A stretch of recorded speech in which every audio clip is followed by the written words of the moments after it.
Bonjour et bienvenue dans cette vidéo que j'ai intitulée Sommes-nous trop nombreux sur la Terre? On entend beaucoup de choses sur le fait que nous serions trop nombreux sur la Terre, que aïe aïe aïe, nous sommes 7 milliards d'habitants, la population, la démographie a augmenté de façon exponentielle. Oh là là, c'est une catastrophe mondiale. Oh là là. Et sur cette base-là, beaucoup de choses ont été mises en place pour faire en sorte qu'il y ait moins de naissances, pour que les gens fassent moins d'enfants. Beaucoup de choses ont été mises en place d'un point de vue des politiques pour faire en sorte que les gens avortent. Voilà, il y a les avortements sont les conséquences aussi de ces choses-là, le planning familial, la, la stérilisation via les vaccinations. Il y a combien de scandales à cause des vaccinations qui soi-disant étaient faites pour soigner les gens et qui en réalité ont causé des stérilités sans nombre. Mais derrière toutes ces choses-là, il y a, comme on appelle, des idéologies derrière ces soi-disant penseurs qui disent qu'on est trop nombreux sur la Terre. Et derrière ces idéologies, il y a des grandes familles très riches qui sont, on le sait de par leur histoire, des eugénistes, c'est-à-dire des gens qui justement cherchent à faire en sorte que beaucoup de gens soient expulsés de la terre des vivants et que ils veulent que la population diminue, réduise, mais alors drastiquement, enfin de façon euh, considérable. Mais voyons vraiment ce que dit ce qu'en pense Dieu. Que dit Dieu de tout ça? Parce que les hommes, ils ont l'air sages, ils ont l'air intelligents à dire ces choses-là, mais que dit Dieu? Que dit Dieu? Alors, on voyait ce petit ours, parce qu'ils annoncent aussi que comme on est trop nombreux, il y a trop de carbone dépensé et que c'est la faute des... que c'est la faute des... comment on appelle ça? Fonte des neiges, fonte des glaciers, des... Voilà, bon, on nous raconte tout un tas de choses que finalement l'homme serait coupable de la destruction de la terre et de la maladie de la terre. La terre a mal, la terre a bobo, et c'est la faute au CO2 qui est trop dépensé par les hommes parce qu'il y a trop d'habitants sur la terre. Mais regardons ce que dit Dieu. Après toute l'épopée de l'arche de Noé, où tout a été détruit sur la terre, tout a été par l'eau, par la pluie torrentielle, par les eaux et tout ça. Et puis, ensuite, Noé est sorti de l'arche dès que la terre est redevenue sèche. Et quand il est sorti de l'arche, Dieu a parlé à Noé et il lui a dit, bon, cher Noé, je ne maudirai plus le sol à cause de l'eau. Ton nom soit béni, alléluia. Alors, je m'excuse, j'ai eu une coupure de... Je ne sais pas si c'est une coupure d'électricité, il y a eu une petite coupure de données mobiles. Alors, donc, je vous disais que Dieu a parlé à Noé, après l'arche de Noé, après l'épopée de l'arche de Noé. Dieu dit à Noé, je ne maudirai plus le sol à cause de l'homme, parce que le cœur de l'homme est disposé au mal dès sa jeunesse, et je ne frapperai plus tout ce qui est vivant comme je le fais. Tant que subsistera les semeilles à la moisson, le froid et la chaleur, l'été et l'hiver, le jour et la nuit ne cesseront pas. Alors, à l'issue de ces quelques paroles, Dieu dit, Dieu bénit Noé,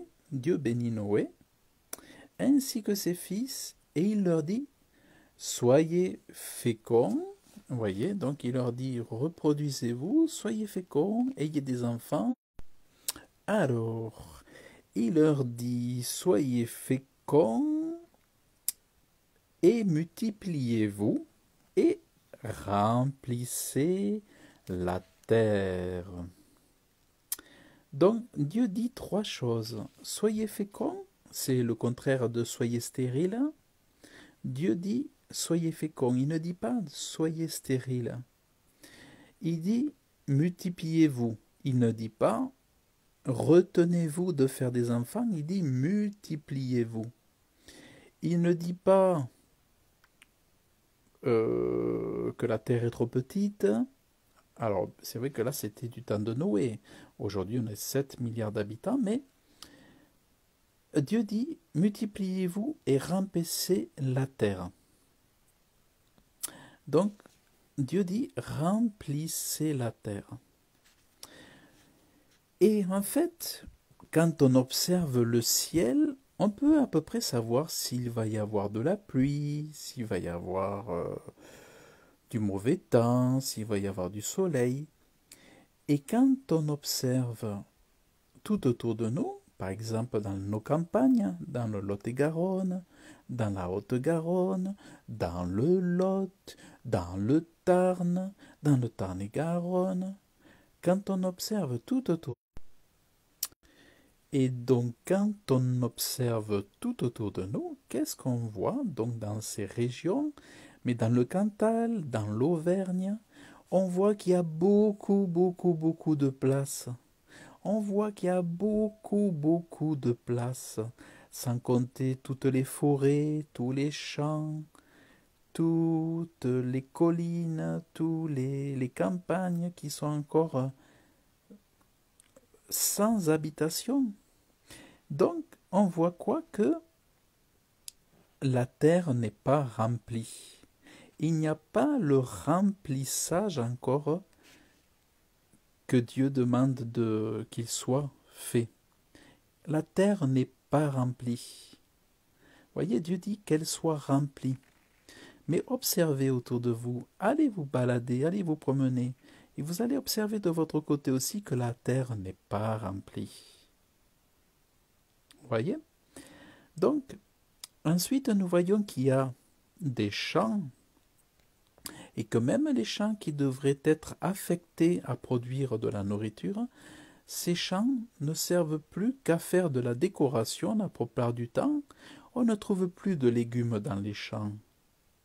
Donc si c'était un problème de nutrition, eh bien il suffirait que les champs à nouveau soient remplis de pommes de terre, de betteraves, de carottes, de poireaux, de choux, d'haricots, de flageolets, voyez?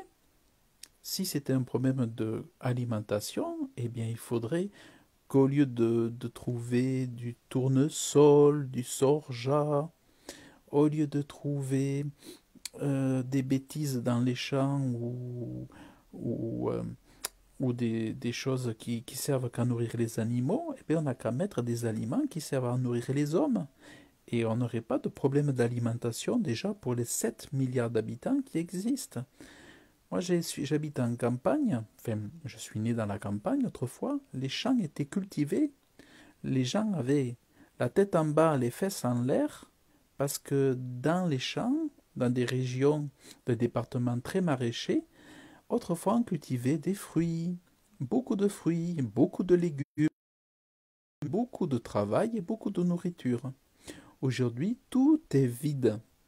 Avec les lois issues de la communauté européenne, eh bien, des choix agricoles, des politiques agricoles ont fait que finalement, cela a inspiré les agriculteurs à changer toute leur stratégie d'agriculture et de culture. Donc, alors je m'excuse vraiment pour les coupures. Pour ceux qui reverront la vidéo ultérieurement, bon, vous subirez pas les latences entre chaque coupure.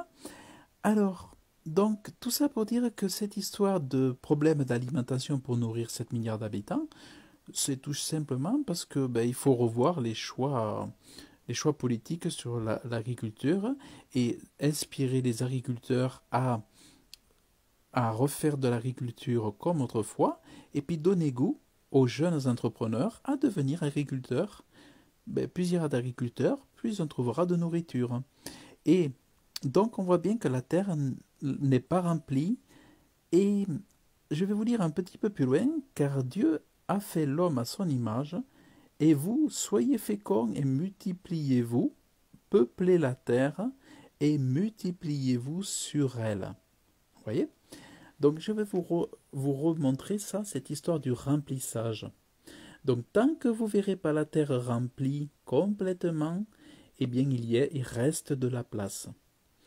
Et je vous dis que parce que Dieu a créé toutes choses, si la terre était déjà remplie, si on était déjà trop nombreux, Dieu ferait en sorte qu'on n'ait plus d'enfants, qu'on ne puisse plus faire d'enfants. Parce que Dieu est très sage, très intelligent, bien plus que tous les hommes sur cette terre, et bien au-delà de tous les pseudo-philanthropes de ce monde. Eh bien, si on était vraiment si nombreux que ça, ou trop nombreux, eh bien Dieu s'arrangerait pour que les femmes soient fertiles, soient stériles, vous comprenez? Dieu ferait les choses comme il le fait toujours à la perfection. Donc s'il y a encore des naissances, s'il y a encore des enfants, s'il y a encore de la fertilité, c'est parce que Dieu juge et voit qu'il y a encore de la place et des habitations disponibles sur la terre, des hectares et des hectares, des kilomètres et des kilomètres de place pour construire des maisons, pour habiter, pour remplir, pour vivre et être heureux sur la terre.